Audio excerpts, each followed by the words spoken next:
The man on the platform didn't flinch. Not when the auctioneer's voice cracked. Not when the wind whipped dust across the town square like a bad omen. He just stood there, barefoot on the raw timber, wrists bound with frayed rope. A plank of wood hung from his neck, the words carved into it rough and deep. Labor lease, $1. The people of Grerer's Notch kept their distance. A strange, heavy silence had fallen over the town. Even the dogs weren't barking. They just watched him, their heads low, as if they sensed this man was something other than a common thief. He looked more beast than man. He was tall, gaunt. His skin burned the color of old leather by a sun that showed no mercy. His beard was a mess of tangled roots, and a brutal scar sliced from beneath his right ear all the way to his collarbone. His clothes were nothing more than rags, hanging off a frame that was all sharp angles and hard lines. But he didn't slump. He didn't look defeated. He stood like an old oak tree that lightning had struck, but refused to fell. Whispers moved through the small crowd like smoke. "They say he lived half a winter naked up in Larch Hollow," someone murmured. "Survived on tree bark and whatever trout he could catch with his bare hands." Another voice, harsher, cut in. "Thief! Stole a rifle from a wagon train and vanished into thin air." The blacksmith, a man whose arms were as thick as tree limbs, just grunted. "He's feral. You put a shovel in that man's hands, he'll snap the handle in two before noon." The auctioneer cleared his throat, trying to regain control. His voice was thin against the oppressive silence. $1 bond. That's all the judge is asking. Someone takes him home, puts him to work through the winter, and he's a free man come spring. It's cheaper than feeding him in a cell. He looked around, his eyes pleading. "Anyone?" Nothing. Just the sound of the wind and the creak of the sign on the general store. The town was holding its breath, waiting for this strange, unsettling spectacle to be over. Then, a voice cut through the tension. It wasn't loud, but it was as clear and sharp as a shard of ice. "I'll take him." Heads whipped around, people shuffled aside, their faces a mixture of shock and disbelief.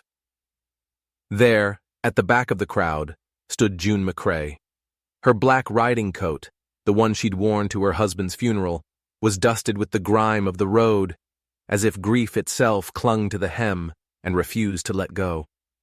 Her face was pale beneath the brim of her hat, her eyes dark and heavy from too many nights spent staring into the darkness, listening for a footstep that would never come again. She was a woman who looked like she'd forgotten what rest felt like. She held a single silver dollar between her thumb and forefinger, holding it up so it caught the grim afternoon light. Someone in the crowd whispered her name, a sound of pity and concern. "June, you sure about this?" But she didn't seem to hear them. She walked forward, her steps as steady and calm as a walk to the gallows. She didn't look at her neighbors, didn't acknowledge their stares. Her eyes were fixed on the man on the platform. The sheriff, a weary man named Amos Truitt, stepped in her path, his brow furrowed with worry. "June, you know what you're doing?" She stopped and looked him right in the eye. "No," she said, her voice flat and empty. She then stepped past him and placed the coin in the auctioneer's trembling hand. "But I know what I won't do. I won't walk away." The sheriff sighed, a long, heavy sound. He lifted the end of the prisoner's rope, the hemp seeming to weigh more than it should. He offered it to her. "Don't let him wander, June. We don't know what kind of man he is. We don't even know if he's a man." June didn't answer. She took the rope, but she didn't pull it tight. She just held it loosely in her hand and turned, walking back down the main road without another word. And the man, the beast from Larch Hollow, followed her. His bare feet made no sound in the thick dust. He didn't speak, didn't stumble. He just moved behind her like a shadow, a ghost made of flesh and bone. They walked past the church, past the general store, past the silent faces of the townfolk, and up the hill toward the cemetery, where a simple wooden cross bore a name, still fresh in everyone's memory. Daniel McCrae. It had been nearly 2 years since the day June's world had ended, the day a supply wagon's axle snapped, crushing her husband beneath its weight. In those 2 years, she had wrapped herself in silence. She raised her 2 boys, Jesse and James, in the quiet corners of their valley farm. She mended the fences Daniel had built, canned the vegetables from the garden he had tilled, and buried every hope she'd ever had for the future. What she didn't do was ask for help, not for comfort, not for pity, and certainly not for company. She didn't need to tell the man where they were going. He just followed, his eyes fixed on her back. By the time the dark silhouette of her barn came into view, the sun was a smear of blood orange across the western sky. She led him not to the house but to the barn, to a far stall where the hay was dry and an old bedroll lay folded beneath a heavy beam. "You can sleep here," she said, her voice devoid of emotion. The man looked at the bedroll, then back at her. His eyes were empty. There was no gratitude, no fear, no hunger, just a profound, unnerving vacancy. She turned and left him there, shutting the heavy barn door behind her. That night, she left a bowl of hot stew and a piece of bread by the door. She didn't know if he would eat it. She didn't know if he even knew how. But when she opened her own door the next morning, the bowl was gone. There were no tracks, no sign he'd even been there. It was as if a phantom had come in the night. June stood on her porch, staring at the empty space where the bowl had been, a cold knot tightening in her stomach. What had she just brought into her home? What creature was now sleeping just a stone's throw from her children? June sat on her porch steps for a long time the next morning, a mug of cold coffee cradled in her hands. Inside, she could hear her sons, Jesse and James, their laughter echoing through the small house as they chased each other with wooden spoons. That sound, the sound of their joy, should have warmed her. It didn't. It felt distant, like a memory from someone else's life. Her gaze kept drifting toward the barn. The man, the jailer had called him Silas, though he'd never answered to the name, was splitting logs by the woodpile. There was a rhythm to his work that was unsettling. It wasn't the hurried chop of a man eager to finish a chore. It was deliberate, precise, each swing of the axe a perfectly measured blow. His muscles moved with a grim, punishing efficiency, as if he weren't just chopping wood for the fire. It looked like he was waging a one-man war against the earth itself. She watched him, studying the way he would pause between each strike, his head tilted slightly, as if he were listening for something only he could hear. He was a piece of the wilderness, jagged and untamed, and he didn't belong on her farm. But as she sat there, wrapped in her own desolate silence, she had to admit that she didn't feel like she belonged here anymore either. That night, the weather turned. A bitter wind howled down from the mountains, rattling the shutters and clawing at the roof. Sleet ticked against the window panes like skeletal fingers trying to get in. June was lost in a troubled sleep, dreaming of her husband. She dreamt of Daniel's voice, a sound she hadn't heard in so long it made her ache. It was clear, but broken, just as it had been on that terrible day. "Don't forget the taste of spring, June." She hadn't heard those words in her dreams since the day they lowered the tiny, unpainted cradle box into the frozen ground for the baby that never took a breath. She woke with a jolt, her heart hammering against her ribs, a cold sweat slick on her skin. The house was groaning under the assault of the wind. Her first thought was of the laundry she'd left on the line. She rushed to the window, peering into the violent dark. And then she saw it. The space in the barn where Silas slept was empty. He was gone. A sudden, sharp fear, cold and irrational, seized her. Had he run, or was he something else, something that couldn't be contained by barn doors and silent agreements? She shook her head, forcing the thought away. The laundry. She had to get the laundry. She threw open the back door and the wind nearly ripped it from its hinges. It was a battle just to stay on her feet. Rain and sleet slicked her hair to her face, the cold slicing through her thin nightdress like a razor. But she didn't stop. She never stopped. Not when Daniel died. Not when the well ran dry last summer. Not when the land itself seemed to give up, whispering that it had forgotten how to grow. She just tied knots, dug in her heels, and prayed to a God she wasn't sure was still listening. A brilliant fork of lightning split the sky directly overhead, jagged and blindingly white.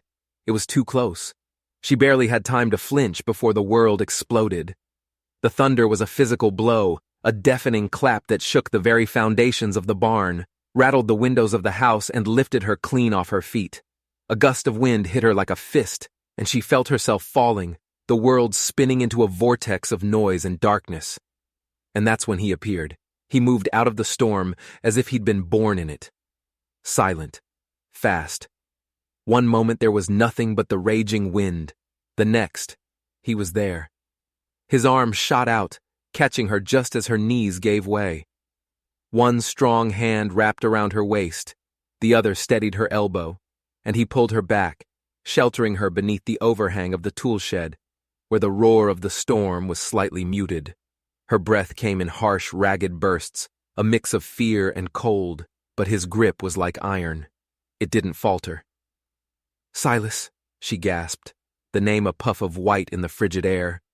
He was soaked to the bone, his tattered shirt clinging to his skin, his dark hair plastered to his forehead. He didn't speak at first.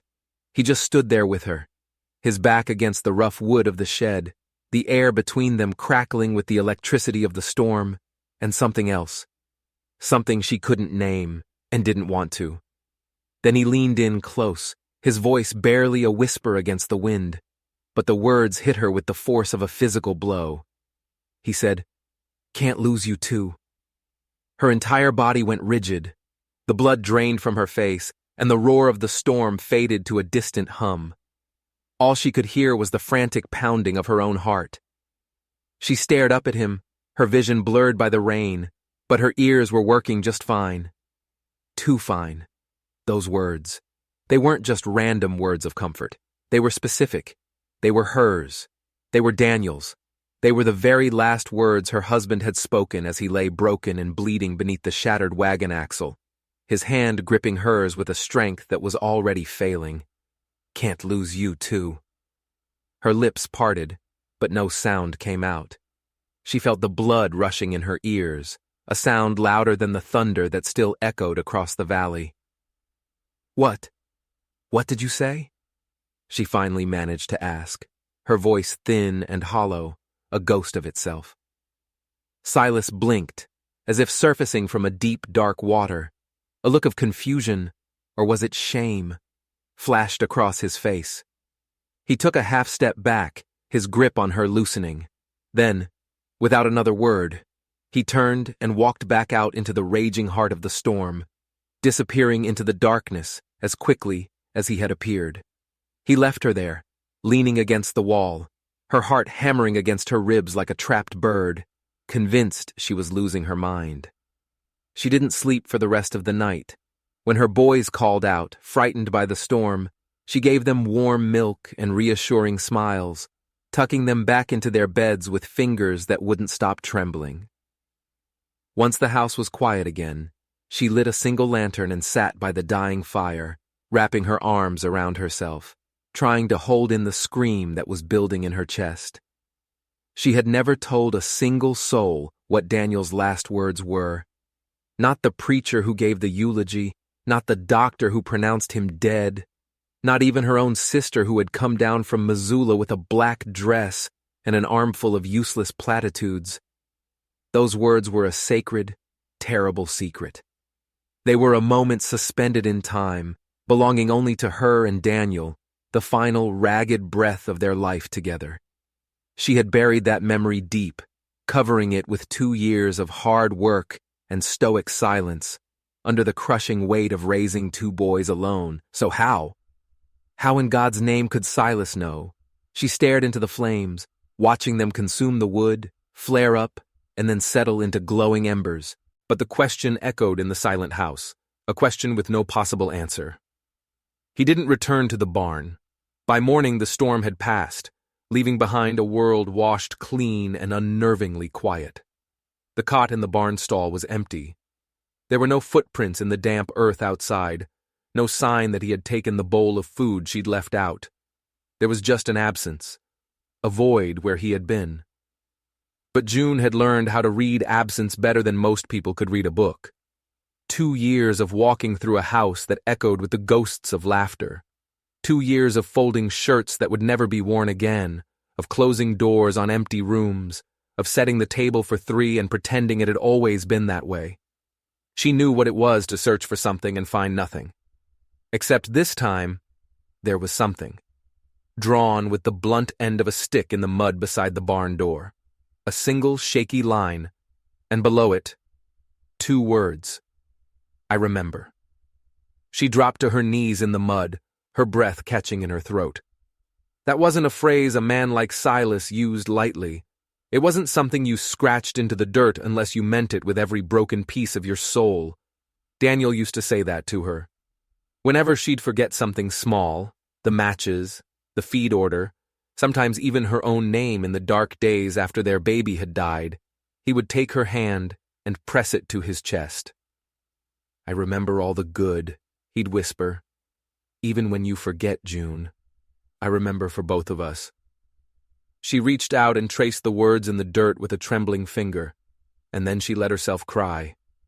Not the quiet, dignified tears she'd shed at the funeral, but a raw, ugly, gut-wrenching sob that tore through her, hollowing her out from the inside. It was a cry that broke something loose, something she hadn't realized she'd been carrying, and when it was over, she felt both lighter and heavier all at once. When the tears finally stopped, she pushed herself to her feet. There was a new resolve in her eyes. She saddled Daniel's old mare, a horse no one had ridden since his death. She brushed the frost from the worn leather reins, wrapped her boys in the warmest blankets she owned, and left a note on the kitchen table. Stay inside, lock the door. Mama will be back before lunch.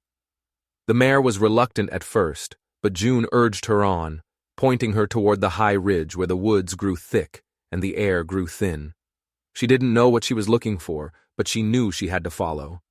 There were signs, faint but there, the scuff of a boot heel in the moss, a freshly broken branch at shoulder height, a few strands of dark hair caught on a briar patch near South Hollow. It wasn't enough for a tracker to follow, but June wasn't a tracker. She was following a heartache, a mystery, a ghost, and that was a trail she knew by heart. The forest closed in around her, the trees whispering secrets to the wind.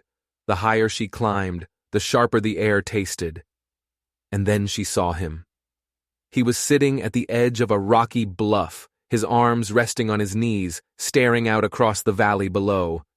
He looked like he belonged there, like he was carved from the same ancient stone as the mountain itself.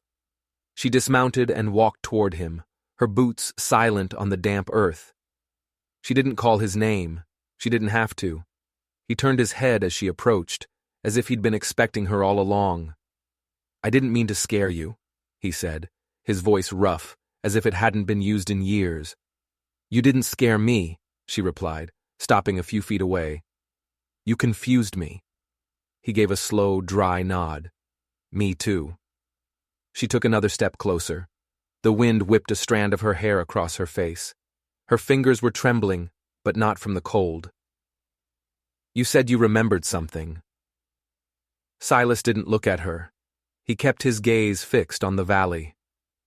I dream things, he said, his voice low. Things that don't feel like they're mine. What kind of things? She pressed. He exhaled, a long, slow breath. A broken wagon wheel, a man crying out in pain, a tiny cradle buried in the dirt. He finally turned to look at her, and his eyes were filled with a terrible, weary sadness. And a woman in a black dress, standing in a field of sunflowers, always the sunflowers. June's breath hitched. That field, it was her secret place, the place she went when the grief was too much to bear, where she could scream at the empty sky without anyone hearing. After Daniel, after the baby, it was the only place she could go to feel anything at all. No one knew about it. No one had ever followed her there. But somehow this broken stranger, this ghost of a man, had seen it in his dreams. He had been there with her in her most private moments of sorrow. She sank to the ground beside him, her knees pressing into the cold, damp earth. He looked at her then, and for the first time, the vacancy was gone. He wasn't looking at her the way the men in town did, with pity or suspicion. He was seeing her. "I'm not your husband, June," he said, his voice gentle. "I know," she whispered, the words catching in her throat. She stared into his eyes, searching for an answer she knew she wouldn't find. "But you remember what he loved." The wind shifted, and in that moment, something shifted inside her too. They didn't speak for a long time after that. They just sat together on the edge of the world, the vast valley stretching out below them like a promise. When they finally stood to return to the farm, they walked side by side. And this time, she didn't lead the way. The first real snow came early that year, a silent thief in the night. By dawn, the pasture behind the house was a blank canvas of white, and the air smelled of clean iron and the promise of a long winter. June stood at the kitchen window, her breath fogging the glass, watching the frost creep along the fence rails like a delicate crystalline ivy. In the loft upstairs, her boys were still asleep, tangled together under a mountain of quilts, their small faces peaceful in the dim morning light. She let them sleep. Some mornings deserve to be quiet. Down by the barn, Silas was already at work. He hadn't asked if he could stay. After they'd returned from the ridge, he'd simply picked up the axe, restacked the woodpile he'd been working on, and fed the chickens, all with a quiet purpose that felt less like a chore and more like a reclamation. He'd moved like a man rediscovering a rhythm he hadn't realized he'd lost. June hadn't stopped him. She had watched, and she had waited for the familiar unease to return, for the fear to prickle at the back of her neck. But it didn't. Instead, a strange sense of calm settled over the farm, like the quiet that follows a storm. By mid-morning, the boys came thundering down the stairs, full of shouts for snowballs and pancakes. June was laughing as she poured them mugs of warm cider when Silas walked in, a dusting of snowflakes on his dark hair, a bucket of fresh eggs balanced carefully in one hand. "You're going to catch your death out there dressed like that," she said, gesturing to his thin, tattered shirt. He just shrugged, shaking the snow from his shoulders like a great bear waking from a long slumber. "Wouldn't be the first time." The boys giggled, oblivious to the weight in his words. But June heard it. She felt it, a cold echo of the wilderness he carried inside him.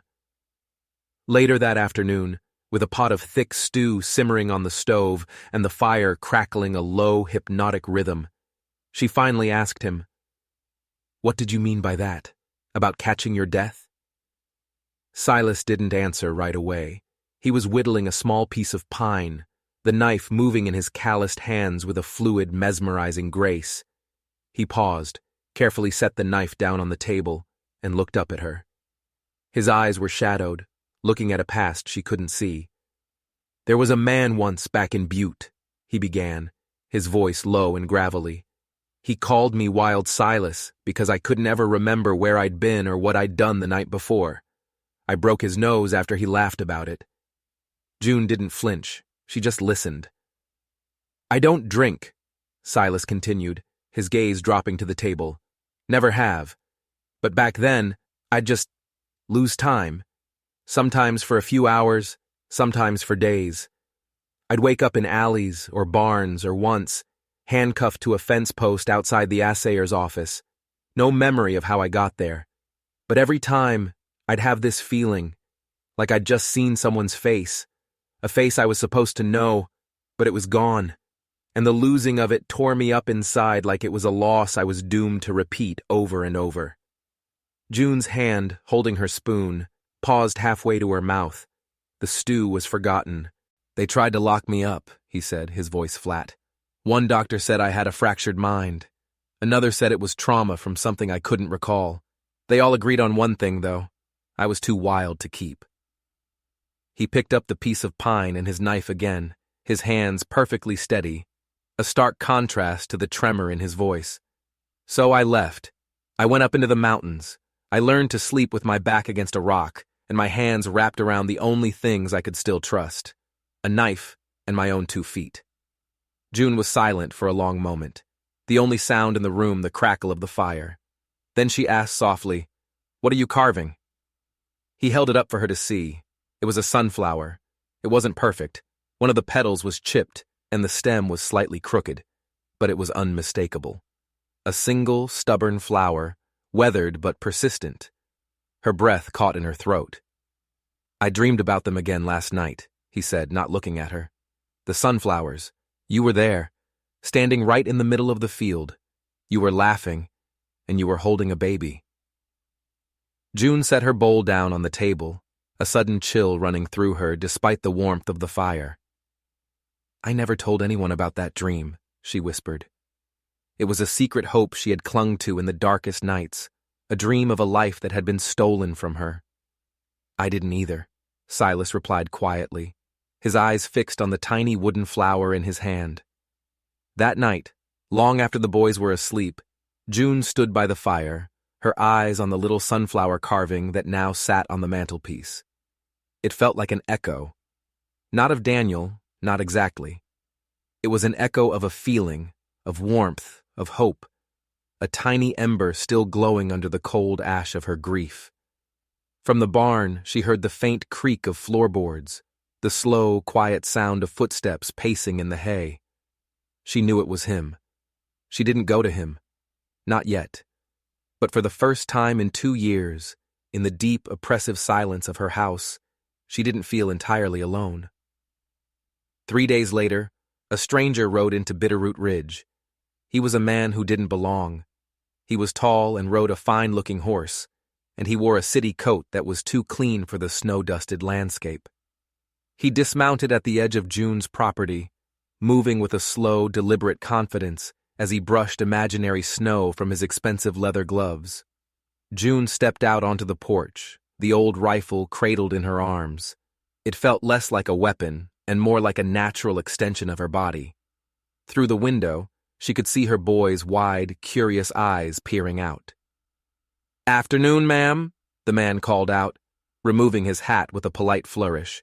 His hair was slicked back with pomade. "Can I help you?"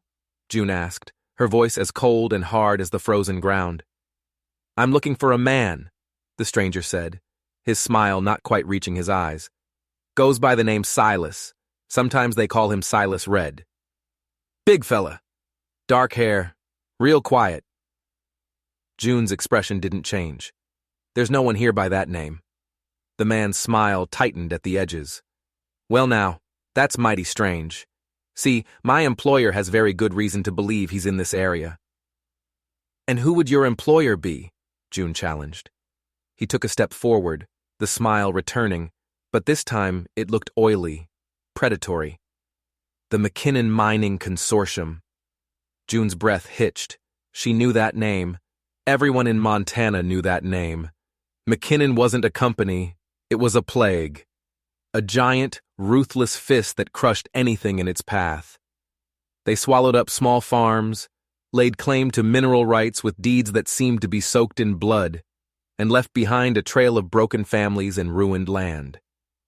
"You're on private property," she said, her voice sharp as flint. "Turn your horse around and ride back the way you came." The man's polite mask finally dropped. The smile vanished. "You see him, you give him a message for me," he said, his voice now laced with menace. "You tell him the past has a long memory, and McKinnon doesn't like loose ends." He tipped his hat in a mocking gesture, swung himself back onto his horse, and rode off, leaving a trail of disturbed snow and a thick, heavy silence in his wake. When June turned to go back inside, her heart pounding, she found Silas standing just inside the doorway. He had been there the whole time. "You heard all that?" she asked. He gave a single sharp nod. His jaw was clenched so tight the muscle jumped and his eyes had gone hard as stone. "They found me." "Why?" she asked, the question hanging in the cold air between them. "Why are they after you?" Silas looked away from her, his gaze fixed on the fire now burning in the hearth. "Because I found something they buried," he said, his voice a low, dangerous growl. "Something they can't afford for anyone to remember." June stepped closer, her fear for him a tangible thing. "What, Silas? What did you find?" He stared into the flames, and for a moment it looked as though the fire was reflected in his eyes, burning away the shadows. "My name," he whispered. The road into Bitterroot Ridge was a treacherous ribbon of half-frozen slush. The wind pressed against the side of the wagon, a constant whining pressure. June held the reins tightly in one hand, her knuckles white. Beside her on the wagon seat, Silas sat stiffly, his gaze scanning the trees that lined the road. He was a man expecting an ambush, a man who knew what it was to be hunted. In the back of the wagon, hidden beneath a mountain of thick wool blankets, Jesse and James were uncharacteristically quiet, their whispers lost to the wind. They didn't understand the danger, not really, but they understood the look on their mother's face. June risked a sideways glance at Silas. "You sure about this?" He didn't look at her. "No, but I can't keep running. Not when it puts you and the boys in their sights." She nodded, her jaw tight. "Then we do this together." The plan was desperate, a long shot. They would go to the courthouse, to the dusty, neglected room where the town kept its land and mining records. Silas was convinced that the McKinnon Consortium had left a paper trail, something that tied him to a past he couldn't remember, but felt in his bones. He believed they had not just erased his memory, but his very existence, and he was determined to dig it up. As they rode into town, the usual morning bustle in front of the Mercantile went quiet. People stopped what they were doing and just stared. Not at June, not at her boys, but at Silas. He felt their eyes on him, 100 tiny needles pricking at his skin. His back straightened, his shoulders squaring as if to brace for a blow. They tied the horse in front of the courthouse, the silence of the town following them up the stone steps. Inside, the air was cold and thick with the smell of old paper and forgotten disputes. The clerk at the front desk was a withered, bird-like man with ink-stained fingers and spectacles perched on the end of his nose. He looked up from his ledger as if being roused from a long hibernation. "We're looking for property and mining records," June said, her voice echoing in the quiet hall. The clerk squinted. "Which property?" "We don't know the parcel number," Silas added, his voice low and steady, "but it would have been filed under the McKinnon Consortium, maybe 10 years ago. Any large tract of land that changed hands, unexpectedly." The clerk's eyes narrowed. "You got a legal interest in these records?" Silas leaned forward, placing his hands flat on the counter. The clerk flinched back. "I used to work for them," Silas said, his voice dropping to a near whisper. "I think they buried something with my name on it. I want to know what it was." That seemed to unnerve the clerk. After a long, tense moment, he gestured vaguely toward a door on the right. "Archives are in there. Don't make a mess." They spent hours in that cold, forgotten room. June sifted through massive, leather-bound ledgers, her fingers tracing lines of spidery script, while Silas unrolled brittle yellowed maps, his eyes searching for familiar ridgelines and boundary markers. Jesse and James, bored with the adult world of dusty paper, played quietly under a large table, building a fort out of discarded folders. It was June who found it, tucked away in a ledger from 6 years prior, a deed transfer. A huge tract of land, just north of the old pass, had been signed over to a holding company owned by McKinnon. The signature of the seller was a smudged, barely legible scrawl, J.S. Callahan. But it was the name on the witness line that made her blood run cold. Gentry Bickner. She froze, her breath catching in her throat. "Silas," she whispered, her voice a dry rasp. She slid the ledger across the table toward him. He stared at it, his face unreadable. "That's not my name," he said, but his voice lacked conviction. "But it's your handwriting," June said softly. He looked at the looping signature, and a flicker of something, recognition, pain, crossed his face. He nodded slowly. I remember this. Not the signing, but the room, the smell of cigar smoke. Gentry was there. He was laughing about something." June's stomach twisted into a knot. Gentry Bickner wasn't just a name. He was a snake, a fixer, the kind of man who slithered into town whenever something ugly needed to be made to look clean. She'd heard his name whispered in hushed, fearful tones during the land grabs, right before another widow suddenly found her homestead foreclosed on due to a backdated claim. "This land was stolen," Silas said, his voice trembling with a rage that seemed to come from a deep, forgotten place. "It wasn't McKinnon's to take. I must have been trying to stop them." Just as he said it, his finger traced another line on the page, something June had missed. Stapled to the back of the deed was a second document. It was a warrant for the arrest of one J.S. Callahan, for the crime of murder. A cold dread washed over June as she read the name of the victim. It was the man who had supposedly sold the land, the man whose signature had been forged. Now she understood the whispers, the fear. The town didn't just think Silas was a thief. They thought he was a killer. And looking at his face, the dawning horror in his eyes, she realized the most terrifying part. He was starting to think so too. They left the courthouse in a daze, the damning documents tucked inside June's coat. The snow had started up again, thick, wet flakes that clung to their clothes and blurred the world around them. "There's no one in this town who will listen to us," Silas said, his voice hollow. "They're all either paid by McKinnon or too scared to speak." But June's eyes had a spark of defiance. "There's one," she said. She was talking about May Dunn, the fiery, iron-willed widow who ran the local newspaper from a small, cluttered office behind the bakery. May had a spine of steel and a healthy distrust for authority. She'd printed stories that had made powerful men sweat, and she kept records that other people had a habit of losing. When they arrived at her door, May was already waiting on the porch, a heavy shotgun resting across her knees. She squinted at Silas, her eyes sharp and assessing. "Told myself if I ever saw you walking down my street again, Silas Callahan, I'd either get some answers or I'd get some justice." Silas held up his hand slowly. "I came for answers too, May." She studied him for a long moment, then gave a curt nod. "Get inside, but don't you dare bleed on my good rug."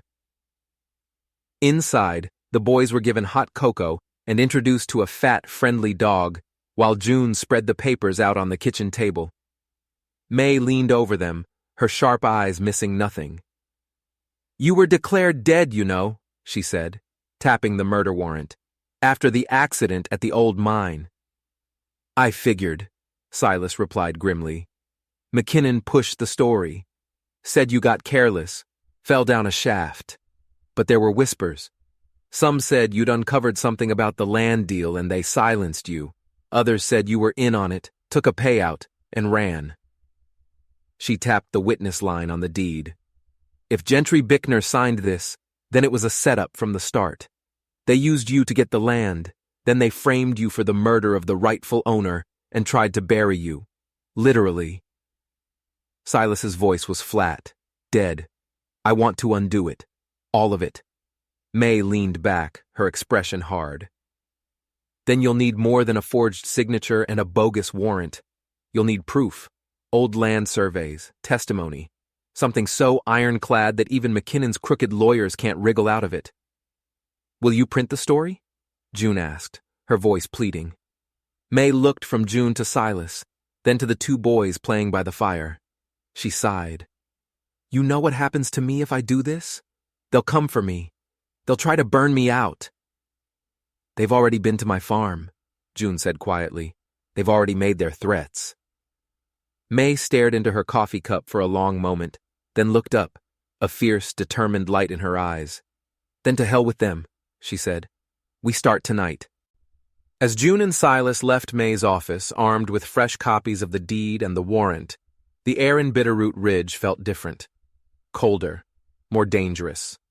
Across the street, half hidden in the deep shadows of the livery stable, a figure watched them go. A man in a dark coat, his face obscured by the wide brim of his hat. He lingered for a moment, then melted back into the alleyway. Silas saw him. He didn't say anything, but that night, Back at the farm, he didn't sleep in the barn. He took the old rocking chair by the fire, the rifle resting against the wall beside him, his boots still on his feet. He had finally found a piece of his past. And now he knew with a chilling certainty his past was coming to reclaim him. The wind that swept down from the mountains the next morning was sharp enough to draw blood. June was up before the sun, stoking the fire, her mind a tangled mess of fear and unanswered questions. Silas hadn't moved from the rocking chair all night. He just sat there, a silent sentinel staring into the flames. When she finally worked up the courage to look outside, she saw him. He was standing at the edge of the woods, near the tree line, his rifle held loosely in one hand. He was as still as the trees themselves, a dark silhouette against the new-fallen snow. She pulled her coat on and walked out to him, her boots crunching in the quiet of the dawn. "You didn't come in," she said softly. He didn't look at her. "I saw the man from town again," he said, his voice a low rumble. "The one from the livery. He was near the barn last night, just watching." A cold knot formed in June's stomach. "Did he know you saw him?" "Maybe," Silas said, finally turning to face her. His eyes were dark, unreadable pools. "Maybe he wanted me to. They're not just trying to scare us anymore, June. They're waiting, biding their time." They went back inside, the unspoken tension a third presence in the small cabin. June found herself checking the window latches, bolting the door even though the sun was now up. Silas watched her, a grim understanding on his face. He knew this feeling, this constant humming tension of being hunted. It was a feeling that had lived in his bones for years. Later that morning, May Dunn's wagon rattled up the lane. She was clutching a bundle of freshly printed newspapers under her coat, her sleeves smudged with ink.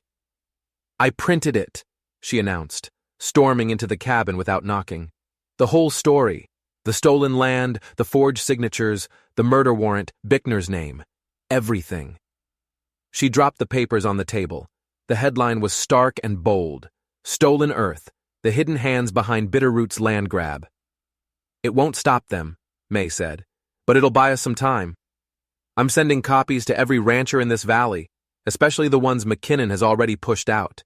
If enough people start asking questions, it'll be harder for them to just make you disappear." Silas picked up a copy, his eyes tracing the words that laid his forgotten life bare. He folded it carefully and tucked it inside his coat. As if on cue, there was a knock at the door. It wasn't the hurried knock of a neighbor. It was a polite, measured rap, the kind of knock that comes before bad news.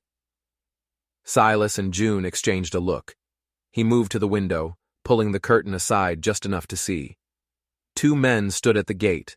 One was tall and thin, dressed in a tailored city coat. The other was broader, heavier, with a shotgun slung over his shoulder as if it were an accessory. May reached for the small derringer she kept hidden in her purse. "Let me handle this." June grabbed her arm. "No, this is our home. They came for him." Silas took a deep breath and opened the door, stepping out onto the porch to face them. The tall man tipped his hat. "Morning. Name's Dewey Caldwell, legal representative for McKinnon Holdings. I believe you go by Silas Ward?" "I'm Ward," Silas said, his voice even. "Who's asking?" "I've been authorized to present you with an offer," Caldwell said, producing a folded paper. "Our clients are willing to overlook certain past misunderstandings in exchange for your immediate departure from this valley and your permanent silence." "They sent a man here last night," Silas said, his voice dangerously low. "Sent him creeping around my barn in the dark." "Was that part of the offer too?" Caldwell's smile was thin as a razor's edge. "Might have been an overzealous employee. Hard to keep track these days." Silas took the paper from him, looked at it for a second, then tore it cleanly in half and let the pieces flutter down into the snow. Caldwell's smile flickered. Unfortunate, but expected. He turned to leave, then paused. "A piece of advice, Mr. Ward.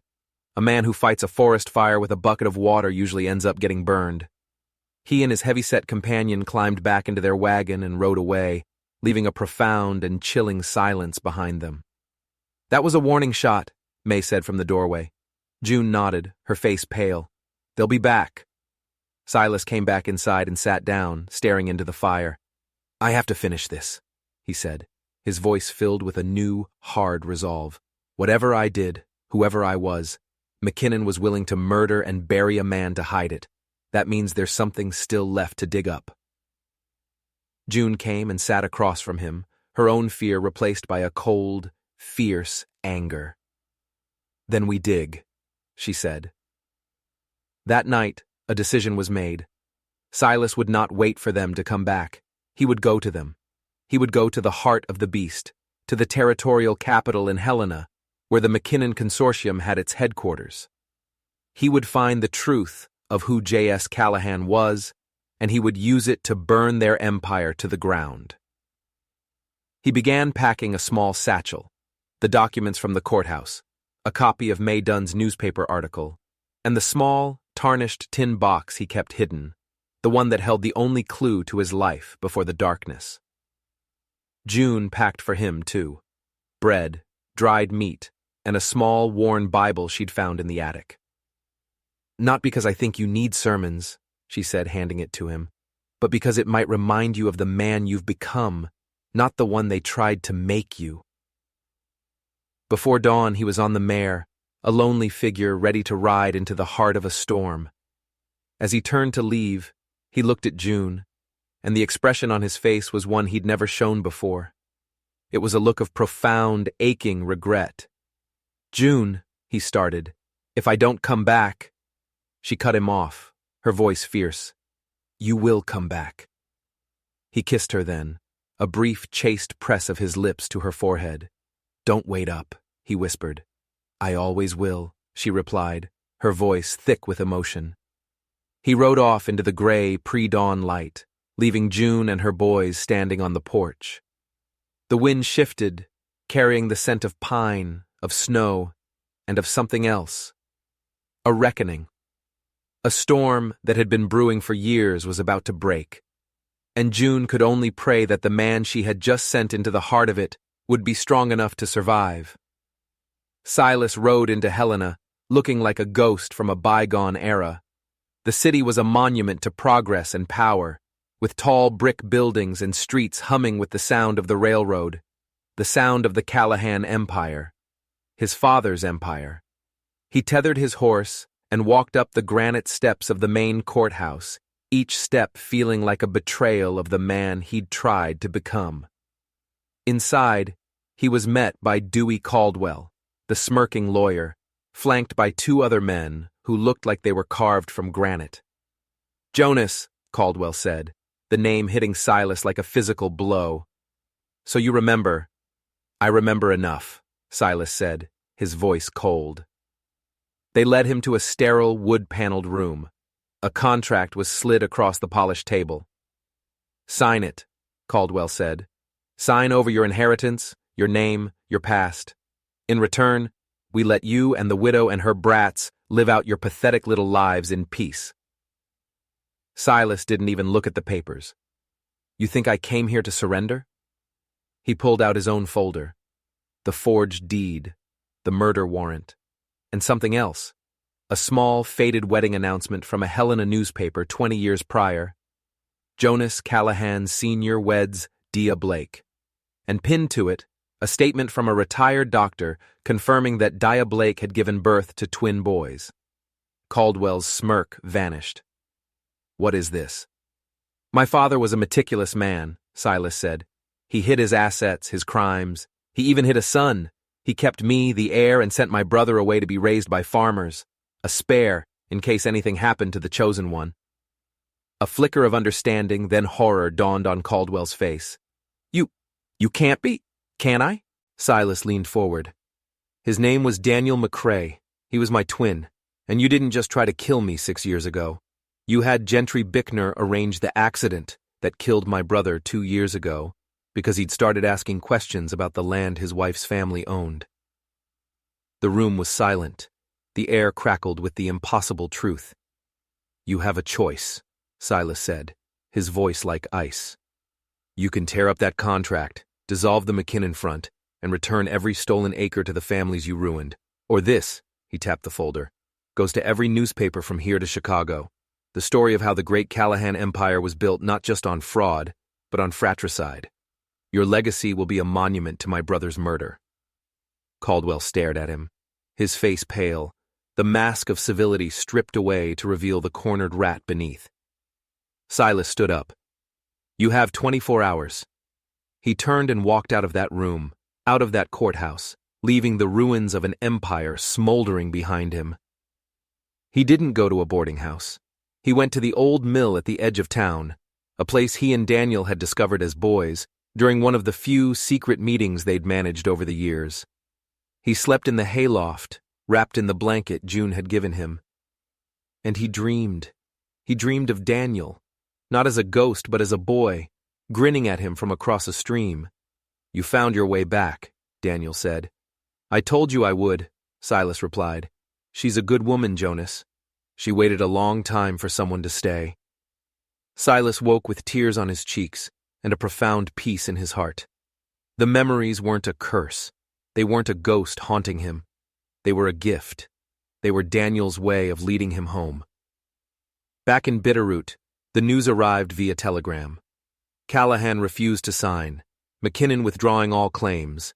May Dunn had cackled with glee, but June felt a new kind of fear. A cornered animal is at its most dangerous. That night, as a storm gathered over the valley, a rider approached the farm. It wasn't a lawyer. It was Gentry Bickner, his face a mask of cold fury, a pistol gleaming in his hand. He had been cut loose, a loose end Caldwell needed to tie up, and he had come to finish the job he'd started 6 years ago. He found June on the porch, the shotgun held steady in her hands. He's not here, Gentry, she said, her voice calm. I know, Bickner sneered, but you are. A message has to be sent. Behind him, a floorboard creaked in the darkness of the barn. Bickner spun around just as Silas stepped out of the shadows.